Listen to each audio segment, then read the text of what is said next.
Shalom, hoy vamos a analizar uno de los problemas más graves, o quizás el problema más grave en el cristianismo, y es la idolatría.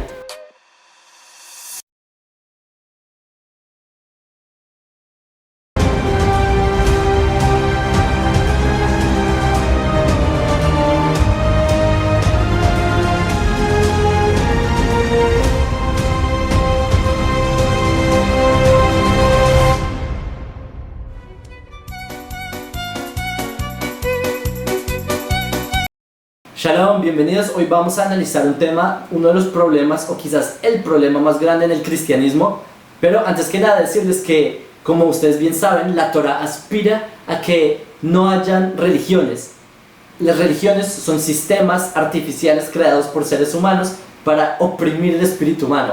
No deberían haber religiones. El judaísmo mismo no es una religión, sino que es el modo de vida de los judíos. Los judíos somos un pueblo.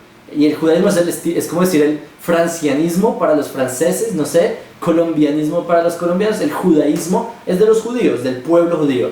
Entonces en verdad no deberían haber religiones. Entonces lo que estamos haciendo acá es una crítica a la teología cristiana, al igual que podemos hacer críticas a cualquier ideología. Al feminismo podemos criticar, al comunismo, al judaísmo. Bienvenidos a criticar los que tengan críticas. Ahora lo que vamos a hacer es un análisis de el problema de la idolatría en el cristianismo. El cristianismo tiene idolatría, está basado en idolatría como tal. Y cuando yo digo cristianismo no me refiero solo al catolicismo, sino a las ramas del cristianismo en general. De raíz tienen idolatría, porque muchas veces protestantes, evangélicos, todos dicen: no, los idólatras son los católicos, esos no son cristianos de verdad. Así es como dicen que ellos no son cristianos de verdad, porque el catolicismo pues es más explícito, porque tienen santos, tienen la Virgen, el Papa y bueno, muchas cosas iconoclastas. Pero también los evangélicos parten de la misma raíz idólatra y vamos a analizarlo ya. Pero no vamos a analizar desde la perspectiva teológica cristiana, sino desde ¿qué tiene esto de malo? ¿O cómo se da en la esencia humana? ¿Ok? Ahora, antes que nada les quiero leer un versículo de Bereshit, este es del Génesis. Esto les voy a dar el contexto. Había hambruna en la tierra de Israel, entonces Jacob y sus hijos se fueron a Egipto, porque en Egipto estaba Yosef, que él era el hijo de Jacob. Y Yosef, él había adquirido un puesto muy bueno en el gobierno egipcio y había salvado la economía egipcia, y por eso todavía habían reservas de abundancia en Egipto. Entonces bueno, fue el pueblo, la familia de Jacob, o sea Israel, a Egipto. Y acá este versículo en Génesis nos dice que Jacob ya iba a morir, o Israel, así también se llamaba, él iba a fallecer. Y les voy a leer en hebreo y les traduzco, ¿ok? וקראו ימי ישראל למות, ויקרא לבני יוסף, ויאמר לו, אם נא מצאתי חן בעיניך, סימנה ידך תחת ירכי, ועשית עמדי חסד באמת, אל תגברני במצרים. ¿Ok? Dice que los días de Israel se acercaron a morir, o sea, Israel, Jacob, estaba ya al borde de la muerte, ya era muy anciano, y llamó a su hijo Yosef y le dijo: si encuentras gracia, o sea, si me quieres, pon tu mano en mi muslo, o sea, júrame, y que vas a hacer conmigo bien y verdad, y no me vas a enterrar en Egipto. Esa es la petición que le hace Jacob a su hijo Yosef, que no lo entierre en Egipto. No le pidió que, no sé, que cuide de Torah, que yo qué sé, que haga, yo qué sé, sino que le pidió que no lo entierren en Egipto. ¿Y por qué? ¿Qué tiene esto de malo o bueno? Pues acá esta es una enseñanza que trae Rashi y dice, Rashi es uno de los más grandes exégetas de la Torah, es uno de los más grandes sabios que trajo todas las enseñanzas del monte Sinai y les explicó a lo largo de la Torah. Y dice: אל תגברני במצרים, שלא יעשוני מצרים עבודה זרה. Dice, le dice Jacob, le explica a Yosef: no me entierres en Egipto, porque los egipcios me van a volver en un dios, me van a hacer idolatría de mí. Entonces no me entierres en Egipto para que no me vuelvan idolatría. Es lo que dice, muy curioso, pero Jacob sabía muy bien que el paganismo tiene tendencia a transformar a judíos muertos en dioses. Esta es una tendencia pagana que cuando un judío que dio algún mensaje positivo o dio esperanza a las personas, lo vuelven en un dios. Les voy a contar una historia. En Colombia, uno de los primeros judíos que emigró a Colombia en la era moderna, no me refiero a la expulsión de España y eso, sino como hace un siglo y medio, en 1800, finales de 1800, uno de estos judíos se llamaba Leo Kopp. Él migró, su familia migraron de Alemania, de Frankfurt, si no me equivoco, a la ciudad de Bogotá, que es la capital de Colombia. Y él fundó lo que es una compañía que tuvo mucho éxito, de nombre Bavaria, etc. Y él, gracias a Dios, tuvo el poder económico de ayudar a la sociedad. Él construyó barrios para la gente pobre, él ayudó muchísimo a las personas más necesitadas. Era una persona demasiado bondadosa que hizo muy buen impacto social. ¿Qué pasó? Que cuando Leo Kopp falleció, no había cementerio judío en esa época en Colombia. Entonces lo enterraron en el cementerio, en un cementerio no judío, y hicieron una estatua de Leo Kopp. Hicieron una estatua de bronce, que hay una tradición en Colombia hasta el día de hoy, después de siglo y medio, que van las personas a la estatua y le rezan, van al oído de la estatua y le rezan a la estatua y le piden por sustento, le piden. ¿Por qué? Porque Leo Kopp cuando estaba en vida, él ayudó a la gente pobre, hizo cosas muy buenas y hizo que muchas personas tuvieran éxito gracias al impulso que él les dio. Entonces hoy en día muchas personas van y le rezan a la estatua de Leo Kopp, en vez de rezarle directamente a Dios, de pedirle al Rey de Reyes sustento y éxito, van y le piden a una estatua de un judío muerto, o al judío muerto como tal. Y en verdad esto es una tendencia que se da, les puedo dar muchísimos más ejemplos, pero el punto es que esta tendencia de que un judío que dio algún mensaje de esperanza o algún mensaje que a las personas les dio alguna espiritualidad o algo, cuando esta persona muere lo vuelven en un dios. Eso es una tendencia conocida en el paganismo que Jacob, nuestro patriarca, él sabía, y él le dijo a Yosef: no me entierres en Egipto para que hagan idolatría a mí, entiérrame con mis padres en Hebrón, en la tierra de Israel. ¿Ok? Entonces ya vemos que de por sí los seres humanos tienen esta tendencia. ¿Ok? Ahora vamos a analizar sobre el becerro de oro. El becerro de oro, para explicar cuál es el problema en el cristianismo entonces. Porque en verdad muchos cristianos tienen la buena intención de que en verdad las personas le quieren rezar a Dios, en verdad quieren comunicarse con Dios, pero lo hacen de la forma errónea, al punto de caer en idolatría. Y les voy a explicar, porque en verdad la intención, yo sé, la intención es buena, pero el medio que lo hacen es el medio incorrecto. Y les voy a explicar a través de lo que ocurrió en el becerro de oro. Contexto, ¿ok? El pueblo de Israel, salimos de Egipto, y nuestros padres que salieron de Egipto, Israel, ellos vieron los milagros que Dios hizo con el pueblo de Israel para que lo saque de Egipto. El mar se abrió, vieron las cosas más impresionantes. O sea, no entender que Dios es único y es Dios del mundo, o sea, era imposible. Incluso los ciegos empezaron a ver y los sordos a oír. Hubo milagros impresionantes. El punto es que cuando salimos de Egipto, el objetivo era llegar a la tierra de Israel. Ese era el objetivo. Todo lo que desde Abraham hasta la salida de Egipto, todas las generaciones, el objetivo era entrar a la tierra de Israel y ser una nación en la tierra de Israel. En el camino Dios le dice a Moisés, y Moisés le dice al pueblo: oigan, nos tenemos que desviar a una montaña llamada Sinai, y Dios me va a entregar un código de leyes, que ese es nuestro nuevo código de leyes para cuando entremos a una nación, a crear nuestro estado, nuestro reino en Israel.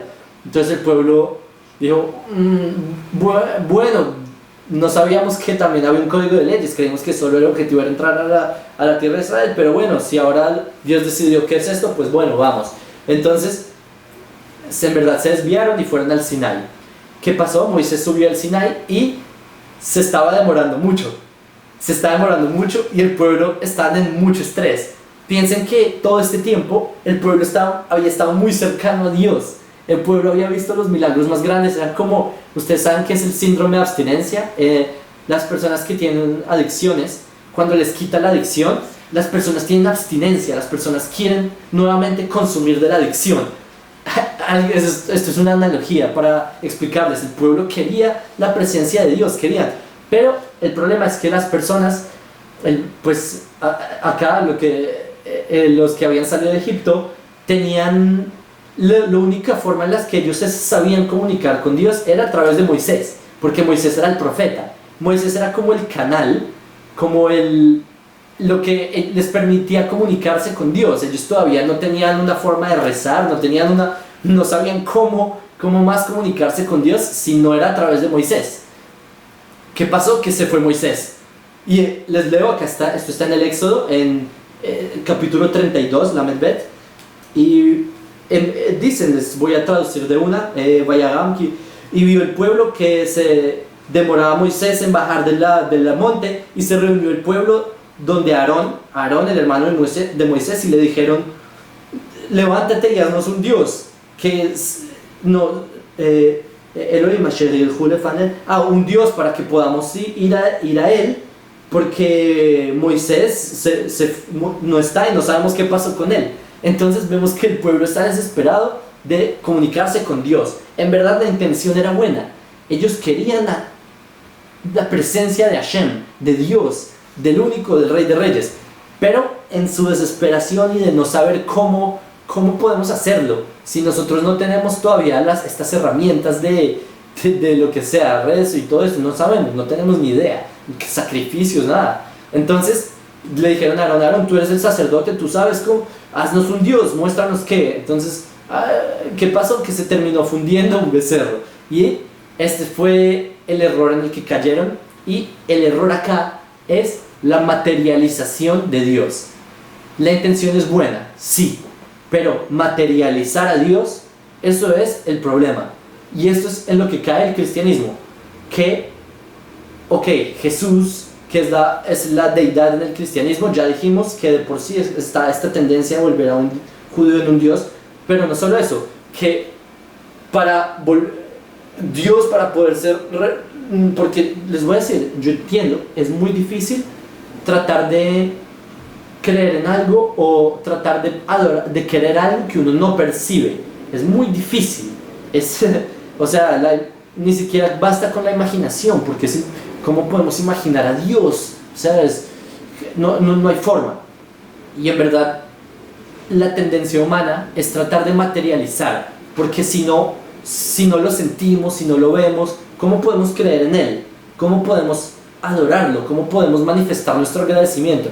Entonces, lo que pasa es que el paganismo en verdad sabe que hay un ser superior, saben que hay algo ahí, o seres superiores, porque también la idea es muy difícil de que un solo ente controle todo el universo. Esto es una idea demasiado difícil. Entonces lo materializan, bien sean diferentes estructuras, bien diferentes representaciones, pero el punto es que materializar a Dios es uno de los errores más grandes, y ese es el error del becerro de oro. Esto es exactamente, materializaron a Dios, y el cristianismo materializa a Dios. Y no me refiero ahora a los santos y eso, porque los cristianos no dicen que los santos son dioses, sino que son figuras que también adoran y esto, pero también el cristianismo evangélico cae en esto de que consideran que un ser humano es un Dios. Eso es materializar a Dios. Eso es Dios, que es infinito, lo redujeron a un ser humano que los romanos mataron hace 2000 años. A Jesús lo consideran hasta el día de hoy un Dios, como a Leo Kopp hasta el día de hoy le rezan en el oído en Colombia. Entonces hay que entender que el error es materializar a Dios, por más buena que sea la intención. Eso está prohibido.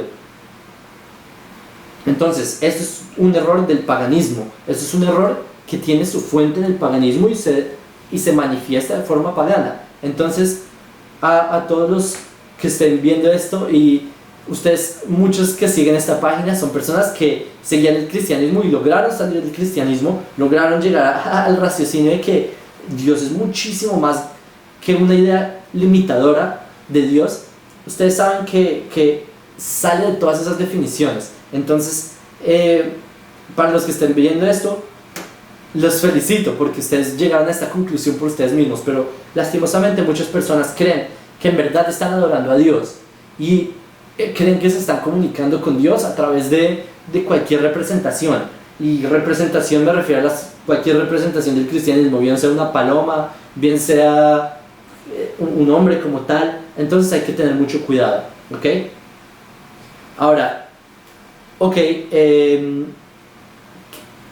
es lo primero que quería mencionar. Ahora, digamos los mesiánicos, que a propósito, los que dicen los judíos mesiánicos, eso es un término incorrecto, los mesiánicos no son judíos.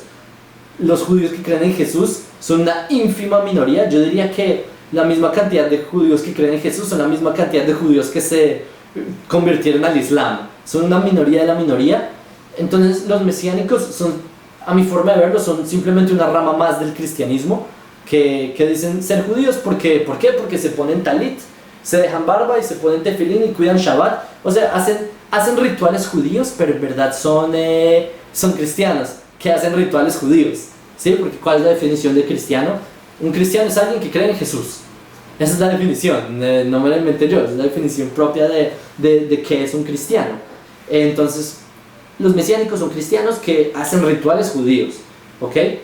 Porque hay dos formas de ser judíos, ¿ok? Nacer de una madre judía, porque así se adquiere la nacionalidad judía, ser parte del pueblo judío, es venir de una madre. Y si hay un judío que viene de una madre judía y cree en Jesús, pues bueno, existen, porque todo existe en el mundo. Es que todo absolutamente existe. Hay nazis que mataron judíos que se convirtieron al judaísmo. Uno de los familiares de Hitler se convirtió al judaísmo. Hay, yo qué sé, musulmanes que se convirtieron a esta religión, cristianos que abandonaron el cristianismo y se convirtieron al judaísmo. Entonces también hay judíos que creen y son nuevamente una ínfima minoría de la minoría que creen en Jesús, porque todo existe en el mundo. En el modo en como hay curas pedófilos, hay de todo, ¿ok? Ahora, esa es la primera forma, nacer de una madre judía. La segunda forma de ser judío es convertirse al judaísmo. ¿Qué es convertirse al judaísmo? Volverse parte del pueblo judío, ser parte de la nación judía. Y para ser parte de la nación judía, una persona debe pasar el examen de nacionalidad judía, que esto es el examen de la conversión de acuerdo a la halajá. La halajá es la ley judía. Imagínense una persona quiere adquirir la nacionalidad española, no sé. Entonces, ¿qué debe hacer? Debe hacer los exámenes del Instituto Cervantes, debe ir al Ministerio de Justicia, debe hacer todo un proceso legal para poder recibir la ciudadanía. Y si no hace las cosas como son, si no sigue el procedimiento, simplemente no es parte no recibe la ciudadanía, se la niegan. También ocurre lo mismo en el judaísmo. Para tomar parte del pueblo judío debe pasar el examen del pueblo judío, y uno de los requerimientos es no creer en idolatrías, no creer en mesías falsos, no creer en dioses falsos, con mayor razón. Entonces por eso es que una persona que cree en Jesús no es judía, no recibe la conversión al judaísmo. Entonces una persona debe, antes que nada, saber que no puede creer en profetas falsos, obviamente, pero en un mesías falso o en un dios falso, con mayor razón, para tomar parte en el pueblo judío. Entonces esto es un detalle muy importante que hay que saber, que los judíos mesiánicos en verdad no son judíos, son solo cristianos mesiánicos. Y este es un tema que vamos a analizar en el siguiente video más a profundidad, porque ok, ya entendimos, creer que Jesús es un Dios está mal, etc. Ok, estamos de acuerdo, pero ¿qué pasa si yo creo que Jesús es el Mesías? Yeshua, que dicen Yeshua es el Mesías, ok, ¿qué tiene esto de malo? Esto lo vamos a analizar en el siguiente video, y esto es bastante malo. Solo les voy a resumir el siguiente video. Esto es muy malo, pero lo veremos. Y shalom a todos y muchos éxitos a todos.